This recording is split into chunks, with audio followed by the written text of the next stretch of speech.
Hey there, YouTube. This is Adam. Thanks for hanging out with me for a little bit. This is going to be a special series of going through all the cars in the collection. This series will run pretty much every Sunday, as long as I have time to make the video. But the goal is to have an additional video added on to the regular Wednesday, Saturday routine to just showcase a bunch of the cars in the collection. The question was, should we show them all at one time or show them individually? So we kind of went with a soft compromise of doing them in 2 or 3 at a time and going through and just providing a little bit of info and a little bit of my thoughts on them just to showcase everything I have in the collection. So what I'm going to do is I'm going to grab a couple off the shelf and we'll start talking about them. All right, guys, so we're going to start the series off with kind of what a lot of people start off with, the Grasshopper and its siblings.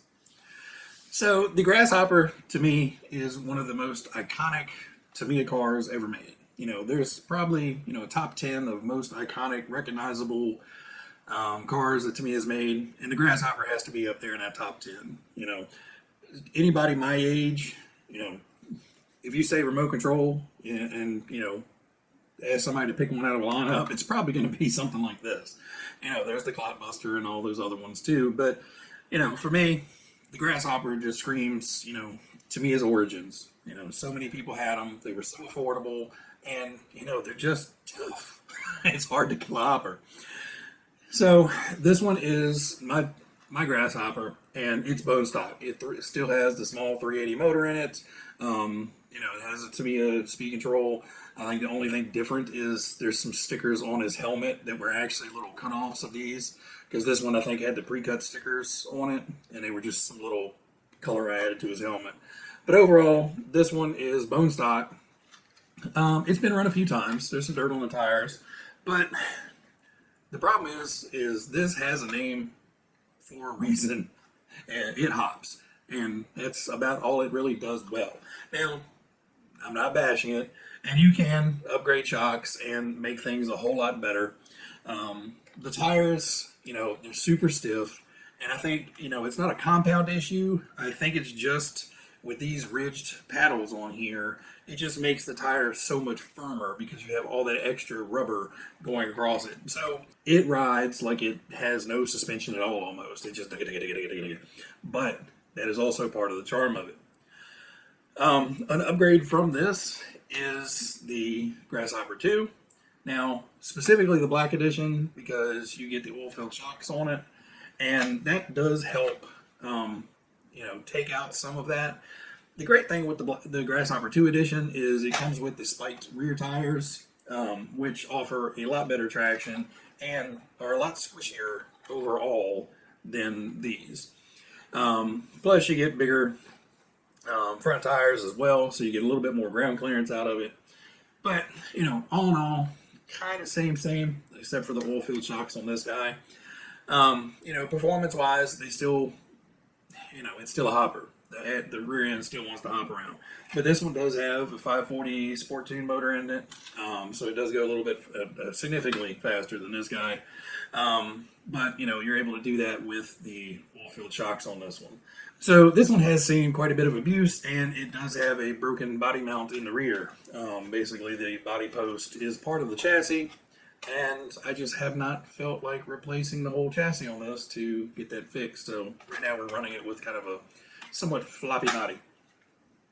And then a newer addition is the Rising Fighter. So same chassis. This has the kick-down riser for the rear end and the splayed back shocks because of that. So the rear end actually sits a little bit longer on this one, and the shocks are actually kicked out further back. So, this gives it an advantage over these two. Well, so this one just pivots. There is no side-to-side flex. This one, you do get that side-to-side flex, but it's a much higher angle. This one actually sticks up versus this one is more like the lunchbox and everything where it kicks down. So the pivot is actually lower, and you still get that side-to-side motion. So One upgrade for this I need to put on is the wool-filled shocks. Right now it has the friction dampers. It does have, this one is running the stock motor, basically because I haven't put the wool-filled shocks on it. The only downfall to this one is, one, I didn't paint it. So as running it, it has some little stress marks back here on the wing from, taking tumbles. And I think if I had painted it, you wouldn't see that. The other thing is this silver decal on the roof. You may not want to put that on there, or you may want to put another decal in the front, because this is the first thing that gets messed up on this car. Just by the nature of it, when it flips over, and it will flip over, the tops of the wings, the front of this cab, and the top of the shock towers are what drag the ground.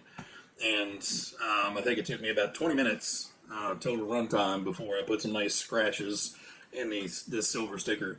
And it's just because these are the Mylar stickers that are super thin and they're easy to tear, whereas these have the vinyl graphics on them, so they hold up a little bit better. They're a little bit tougher. But anyway, it's a minor thing. But they all have basically the same driver guide. Screws in through the roof. No real interior to speak of. But, it's kind of evolved over the years. This has very tiny little friction shocks, front and rear. And then, you have full dampers on this guy. And then this guy, it comes stock with friction shocks, but it's very easy to upgrade to the same type oil-filled shocks. So I do have the shocks for it, I just haven't put them on. As far as running them, every Tamiya has its quirks, especially the re-release classics. They're all going to have something weird or odd or unique about them, the way they drive. It could be turning, it could be hopping, it could be bouncing, whatever it is. But, take them for what they are. These are buggies that started way back in the 80s and are sharing the same chassis and more or less same suspension throughout. So, not exceptional race cars, but man, are they fun. And you can see, this one has a fair amount of spin to it. This one has a little bit of spin to it. And this one spins all day because this one has seen a lot of driving. So the rear end of this one is a whole lot looser than these two are. But, I love them. They're part of the collection. And I hope you guys enjoyed it. These are going to be short and sweet videos. Just a quick chat about the cars. So if you like them, hit a thumbs up. If you have any suggestions, drop a comment down below. I'd be more than happy to change it up as they go. But everybody out there, you guys be happy, be healthy, be safe, and I will catch you guys on the next one.